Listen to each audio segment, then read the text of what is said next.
Ah, ça... C'est bizarre de te voir sans cheveux. C'est très bizarre. Est-ce que tu peux nous expliquer où tu te trouves là? Dans quelles circonstances? Je me retrouve dans la maison correctionnelle d'Abidjan. Donc en prison? En prison, communément appelée la Maca. La Maca. Bon. Voilà, je me retrouve en prison. C'était en quelle année? C'était comme... Il n'y a pas 3 ans de cela. C'était 2020, 2021? Quelque chose comme ça. Et là, on te voit avec Samo? Oui, mon compagnon de tous les temps. Ton compagnon de tous les temps.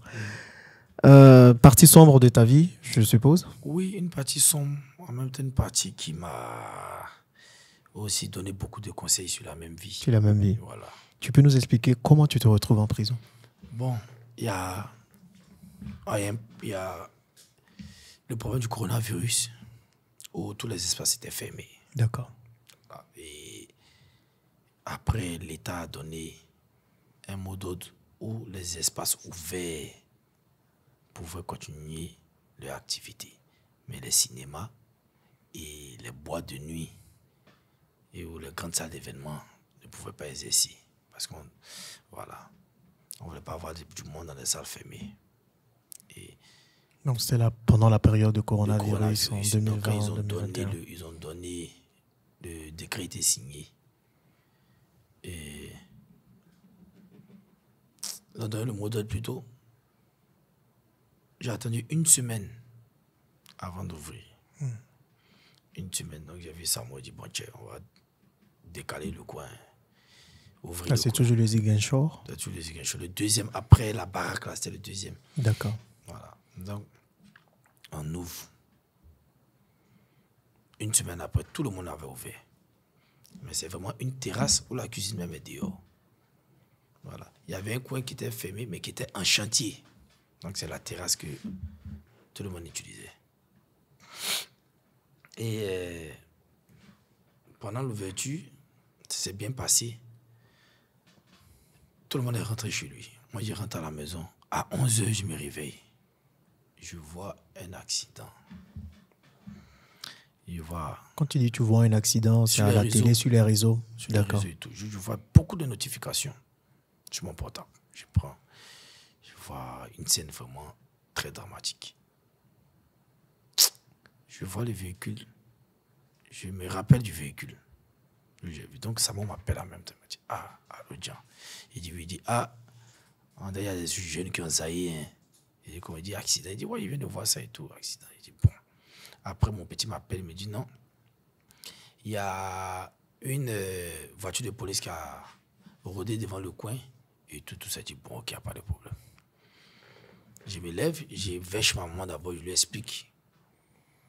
Et tout. J'ai comme l'impression que les jeunes sont quittés au Ziguinchor, ils ont fait l'accident. Donc, j'explique à ma maman tout. Il dit, bon, comme il ne peut pas laisser comme ça, comme on dit qu'il y a une voiture de police qui a rodé, donc j'ai allé quand même à la police moi-même, demander et tout. Donc, c'est pour ça que je vais à un commissariat. Je dis, il y a une scène qui s'est passée, mais on dirait que la voiture, les clients étaient chez moi. Ils ont fait l'accident, mais ils ont fait l'accident vraiment loin. Hein. Ils ont fini de consommer, ils sont partis faire l'accident loin. Donc, c'est toi-même qui te rends à la police? Personnellement, je n'ai pas eu que Samo m'accompagne. Donc, on va au commissariat. Ils disent non, qu'il n'y a rien et tout. Si on veut, on va à la préfecture. On arrête un taxi, on va à la préfecture de police. Arrivé à la préfecture de police, on trouve un commissaire. On lui explique. Et on voit les jeunes maintenant qui ont fait l'accident. Donc, ils demandent, vous les reconnaissez? Il dit oui. Il dit, ok, il n'y a pas de problème, c'est eux. Donc, on voit les petits tout tristes et tout. Franchement. Et puis, après, on causait avec le commissaire qui nous donnait des conseils, qui donnait tout et tout.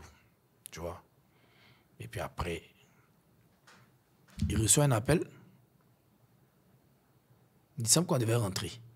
Qu'il a fini de donner les conseils et tout. Donc, il était assis au bureau en train d'expliquer et tout. Et il reçoit un appel. Après, il dit, bon, on va vous garder. Aïe. Vous ne nous avez pas appelé avant. Nous-mêmes, on a payé le transport pour venir vers vous depuis le matin. Nous-mêmes et tout. Il dit non, qu'on vous garde. Comme ça? On vous garde.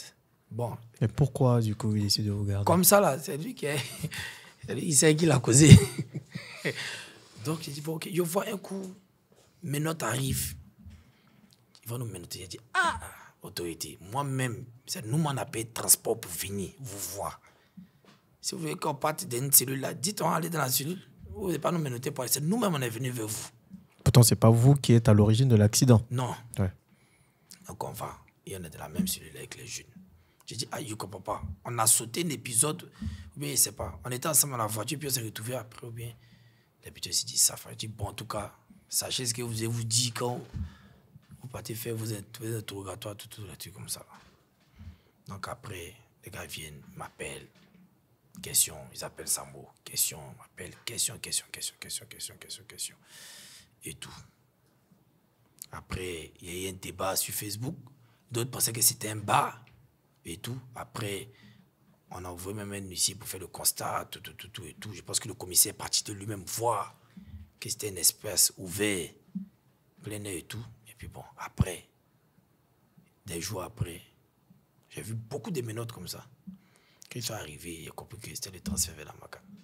Donc, on te prend trois, on prend les Samo, jeunes, on prend les jeunes, qui vous ont fait tous. l'accident, ils sont dans notre véhicule, puis paf. Maintenant, du coup, toi, c'est quoi la raison pour laquelle on te Non, c'est ma défend? maman est venue me voir d'abord. D'accord.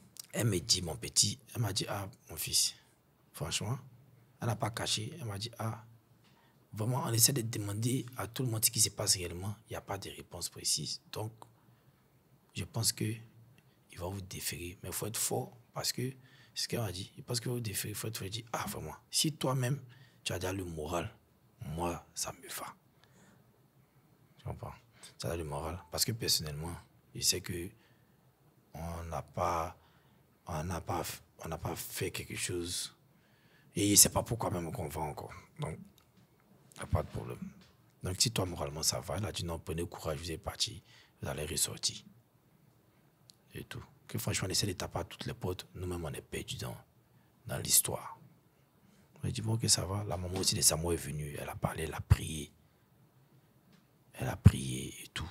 Et puis, paf, on se retrouve devant le portail de la Maca. Quoi portail? On ouvre le bruit. Boum. Et comment tu te sens? Bon, moi, là, ouais. je suis... Ouais, ça m'a été déjà triste. Il me disait, mais jumeau, c'est quoi le problème? Jumeau. J'ai dit, ah, c'est déjà fait. Donc, on va. Moi, j'ai blindé déjà mon moral. Parce que si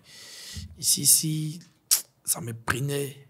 Moi, souvent, s'il y a trop de trucs qui me prennent, il peut tomber malade même comme ça. Donc, je faisais tout pour ne même pas que ça arrive là. J'ai blindé mon moral jusqu'à ce qu'on nous mette dans notre dortoir, tout ça. Vraiment, je ne réalisais pas encore, mais j'essayais de garder le moral. Et tout.